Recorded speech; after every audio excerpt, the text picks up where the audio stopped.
dia.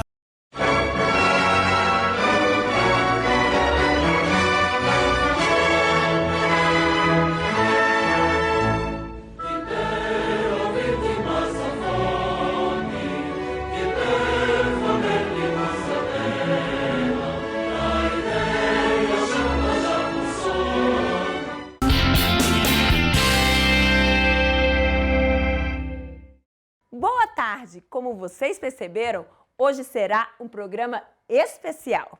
A vinheta de abertura já deu spoiler. Sim, companheiros e companheiras, hoje nós vamos mostrar para vocês como foi a 17ª Conferência Estadual de Educação.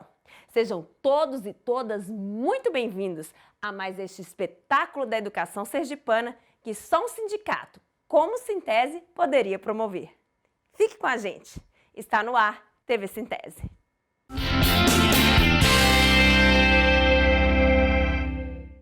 Mas antes de mostrarmos como foi a 17ª Conferência Estadual do Sintese, queremos lembrar que ela é fruto do trabalho de dezenas de pessoas dedicadas que não mediram esforços para a realização deste evento. Queremos agradecer a todos e a todas que participaram deste projeto, desde as conferências regionais que iniciaram no dia 8 de outubro até a Conferência Estadual, que aconteceu nos dias 17 e 18 de novembro. A todos vocês, em nome do Sintese, nosso muito obrigada. Agora sim, vamos ao fato de fato.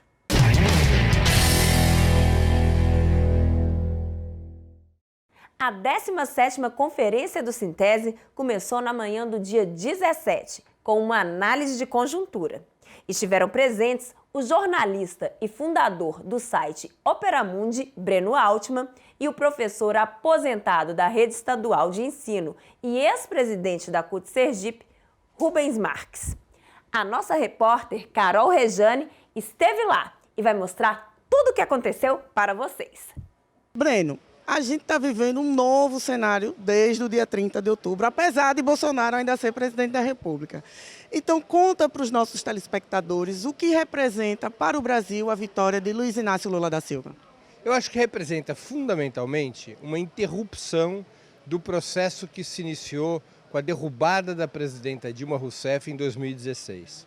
Em 2016, após a queda da presidenta, se estabeleceu um governo que aplicou um programa que não era o programa que tinha recebido o voto popular em 2014.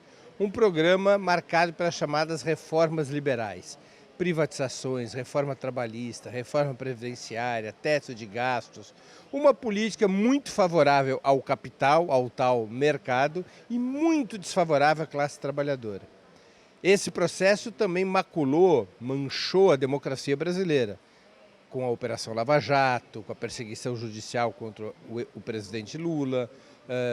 Houve um processo de deterioração da democracia brasileira e das suas instituições. A vitória de Lula no dia 30 de outubro põe fim a esse processo, permite a reversão desse processo. É claro que vai ser um trabalho dificílimo que o presidente Lula terá pela frente, mas ao voltar ao Palácio do Planalto, ele tem as ferramentas para enterrar o golpismo e as reformas antipopulares e antidemocráticas que o período Temer-Bolsonaro significou na vida do país. Dudu, em sua fala você ressaltou que a luta de classes nesse processo eleitoral, ela foi manchada.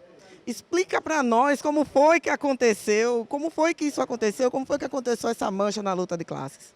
Com relação à luta de classes que estabeleceu no Brasil nesse processo eleitoral, ela ficou manchada, por quê? Porque de um lado o povo elegeu Lula, principalmente no Nordeste, elegeu Lula.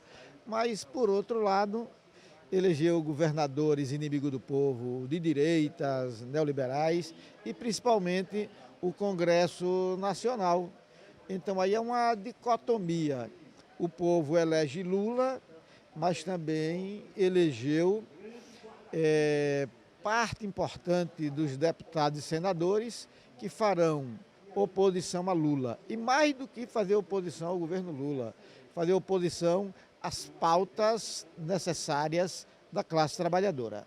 Pela tarde, o debate foi sobre comunicação de massas e mídias no fortalecimento da classe trabalhadora. Os mediadores foram o professor Dr. César Bolanho, professor de Economia e de Comunicação da Universidade Federal de Sergipe, e a jornalista, assessora de comunicação do Instituto Trabalho, Indústria e Desenvolvimento, TDI Brasil, Rosana Lana. Acompanhe. Professor César, nesses últimos anos, nessas últimas décadas, a gente viu a ascensão da internet, a mudança, a ascensão, a criação das mídias digitais, mas uma coisa ainda é a mesma, a concentração da comunicação. Então, como é que a classe trabalhadora pode usar como uma comunicação tão concentrada para ampliar sua luta na busca de direitos? Bom, na verdade, o surgimento da internet trouxe coisas boas e coisas más. Então, o que ela trouxe de bom é que existe uma maior movimentação, mais gente tem capacidade de falar e de se organizar através da rede. O que ela trouxe de mal é que a concentração, na verdade, ela aumentou. Porque agora quem controla a comunicação é meia dúzia de empresas internacionais e elas têm poder de censura, têm poder de controle e têm poder de vigilância sobre o que a gente fala. Então a classe trabalhadora tem que procurar se valer dessa ferramenta da maneira que for possível, porque ela precisa desenvolver mecanismos para garantir a sua autonomia política e a sua autonomia cultural. Então precisa utilizar também outros mecanismos que não sejam puramente as plataformas digitais. Então ela tem que se organizar dentro e fora do mundo digital, procurando produzir uma comunicação alternativa e um projeto alternativo de sociedade. Rosana, sabemos que as fake news tiveram um papel fundamental nas eleições de 2018 e elas também atuaram em 2022. Então, fala com a gente, fala com os nossos telespectadores que estão acompanhando o nosso TV Síntese, como se vacinar contra as fake news. É importante, primeiro, não compartilhar notícias que você suspeitar que são notícias falsas, as chamadas fake news. Então é muito importante que a gente verifique, não passe em grupo, nada disso, porque isso vai, numa bola de neve, aumentando o número de pessoas que recebem notícias falsas. Muitas acreditam nessas notícias. Então a gente tem que tomar esse cuidado. Para isso tem vários mecanismos de checagem, sites na internet para checar as notícias se são verdadeiras ou falsas. Eu acho que nessa eleição, ao contrário do que aconteceu em 2018, a gente melhorou na questão das vacinas contra essas notícias falsas. Né? Ainda teve muito nessa eleição, é verdade, mas a gente melhorou a nossa relação com elas, de não compartilhar, de denunciar notícias falsas. Todo esse processo eu acho que a gente conseguiu, pelo menos em alguns casos, falar a verdade, contar a verdade, que é sempre o que a sociedade precisa. Notícias verdadeiras que contribuam com a evolução, o fortalecimento da nossa classe, da classe trabalhadora.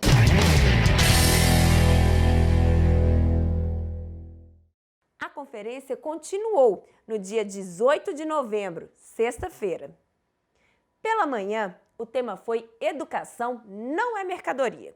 Os mediadores foram o professor Dr. André Martins, da Universidade Federal de Juiz de Fora, e a professora Olinda Evangelista, professora da Universidade Federal de Santa Catarina. Desta vez, quem esteve lá para trazer tudo para vocês foi eu. Afinal de contas, já estamos em clima de Copa do Mundo. E aqui neste programa, a gente bate o escanteio e cabeceia para o gol. Vamos à matéria. Professor André, essa mesa fala sobre educação não é mercadoria. Então, por que precisamos lembrar sempre, não só para professores e professoras, mas também a toda a sociedade brasileira, que educação não é mercadoria? Na medida que a gente afirma que a educação não é mercadoria no atual contexto, né, temos um desafio, que é não só trabalharmos com o slogan, mas trabalhar com a consistência histórica, teórica, portanto filosófica do seu significado. O grande problema é que nós estamos vivendo um processo de afirmação da educação como mercadoria sem utilizar essas palavras. E com isso, então, a população vai aceitando. Na medida que o Síntese convoca esse tema para uma conferência, a direção está nos alertando, temos um debate, temos uma tarefa política a realizar. Então, acho que a grande questão é não só alertar para os professores sindicalizados, que a educação não é mercadoria, que precisamos traduzir isso no nosso dia a dia, nas nossas reuniões, na sala de aula, mas também na luta política, mas também os próprios alunas e alunos, seus familiares, né? Porque se nós não resistirmos agora, né, nós vamos perder uma instância de formação essencial da vida humana, que é a educação. Juntamente com o professor André Martins, a professora da Universidade Federal de Santa Catarina, Olinda Evangelista, ela palestrou sobre o tema da manhã do segundo dia da nossa conferência, que foi Educação não é mercadoria. E, professora, quando a gente trata a educação como mercadoria, ela atinge também e diretamente os nossos professores, no sentido de trazer pacotes prontos, ferir a autonomia docente, ferir aí também a formação desse docente, retirando uma formação mais crítica. Então, o que nós, a categoria, os professores e professoras, o Sintese, deve mirar como norte para combater esse processo? Em primeiro lugar, eu acho que cabe à categoria dos professores da educação básica e também do ensino superior, que atuam na rede pública, conhecer em profundidade o que significa essa mercadorização. Tem dois tipos de mercadorização. Uma mercadorização que é a lógica do mercado que penetra a escola pública por meio dos pacotes, por meio dos kits pedagógicos, das apostilas, dos livros didáticos, de toda a tecnologia, né? Então, essa é a lógica da mercadorização que penetra a escola pública. E tem uma outra forma de mercadorização, que é nas escolas particulares, nas escolas privadas, em que o próprio professor se transforma em força de trabalho e, portanto, explorado, né? Explorado na sua força de trabalho. Essa é uma outra forma de mercadoria. Hoje, no Brasil, infelizmente, a maior parte do professorado é formada nessas escolas em que a educação é mercadorizada, né? Mercantilizada. Então, isso é um problema grave para a rede pública de ensino, porque cada vez mais vai tendo que trabalhar com professores que são formados na esfera privada e, portanto, com uma lógica diferente daquela lógica que deveria presidir a escola pública. A questão da autonomia, a questão da autoria da aula, essa é uma questão central, né? Porque na perspectiva mercantil, o professor perde a autoria da aula, ele tem o seu saber do ofício expropriado. Isso tudo está envolvido, né, na problemática da educação como mercadoria, né?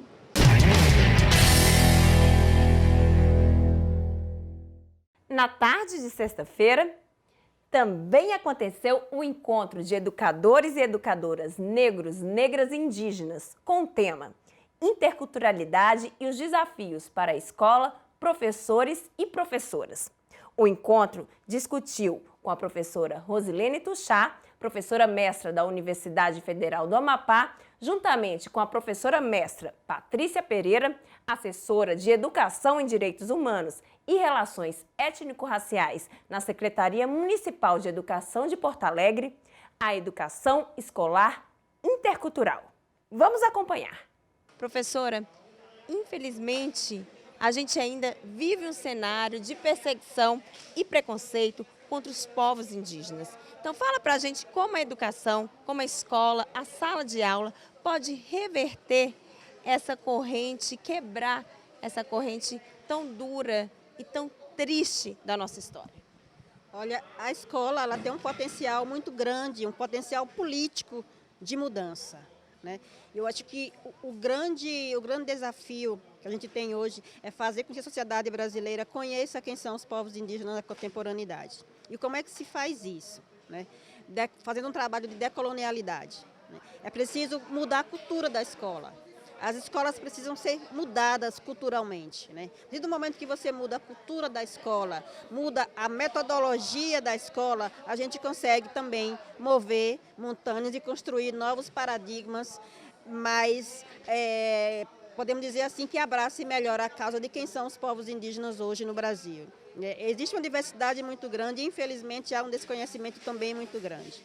Então, o papel da escola é de fundamental importância nessa desconstrução, né? E é preciso mudar a cultura, pensar e refletir de forma mais acolhedora de quem são essa diversidade que o Brasil tem hoje, né? E é preciso também pensar políticas outras, reflexivas, que repensem as políticas impostas pelo nosso governo brasileiro. Construir políticas reflexivas a partir das políticas impostas para as escolas. Professora, conta pra gente, pro pessoal de casa, como que isso contribui para o racismo estrutural e como nós, professores e professoras, podemos combater esse racismo estrutural dentro da nossa sala de aula, dentro das nossas escolas. Então, a história sempre já diz o ditado africano, né, que enquanto os leões não sobreviverem para contar suas histórias, o caçador segue se achando vitorioso em cada uma dessas caçadas. Só que o que nós precisamos nos ater é quem é que escreve esse livro?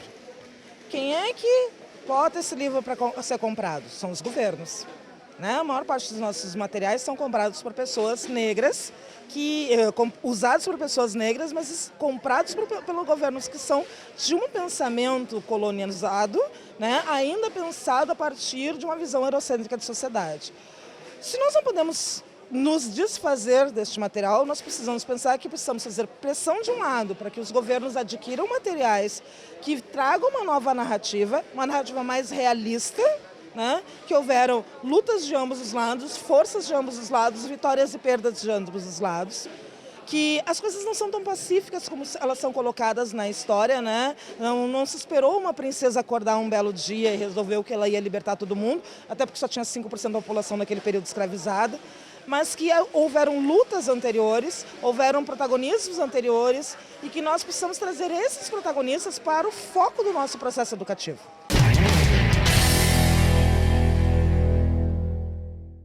O programa está quase chegando ao fim. Mas antes, vamos a um quadro urgente e preciso. Vem aí, o direito é seu. O direito é seu. Olá, professores! Já comentamos em outros programas que a reforma da Previdência de 2019 alterou a forma dos cálculos dos benefícios de aposentadoria, pensão por morte, auxílio-doença e aposentadoria por invalidez. Essa alteração, em boa parte dos benefícios, vem pagando os valores menores e muito diferente do que estava sendo concedido antes da reforma. Ou seja, hoje se paga valores menores do que antes. No entanto, existe uma situação muito específica que poderá alterar e melhorar os valores das aposentadorias dos professores e professoras que se aposentaram por idade. Nesse caso, o professor que se aposentou com mais de 65 anos e a professora com mais de 60 anos. É importante dizer que a possibilidade para a revisão no valor da aposentadoria por idade será para aqueles professores que se aposentaram depois da reforma de Previdência. Isso quer dizer, depois de 3 de novembro de 2019. Em uma situação mais especial, os professores e professoras que também se aposentaram acima do tempo mínimo de contribuição, 25 anos para as professoras e 30 anos para os professores, a revisão da aposentadoria também poderá ocorrer. Logo, havendo alguma dúvida sobre este assunto, ou qualquer outro relacionado ao direito da classe magistério, entre em contato com os advogados Sintese, fazendo seu agendamento prévio pelos telefones da sede ou das suas subsedes. A todos, um forte abraço e até o próximo programa. O direito é seu. Professor, professora, estudante de licenciaturas. Agora que vocês já viram tudo o que aconteceu na 17ª Conferência Estadual do Sintese e o quanto ela é importante, se você não pôde participar desta vez, esperamos contar com a sua presença na próxima. Combinado? Afinal, como dizia Paulo Freire, ensinar não é transmitir conhecimento, mas criar possibilidades para a sua própria produção ou a sua construção. E para você, boa tarde e boa sorte. Professores, protetores das crianças do meu país, eu gostaria de um dia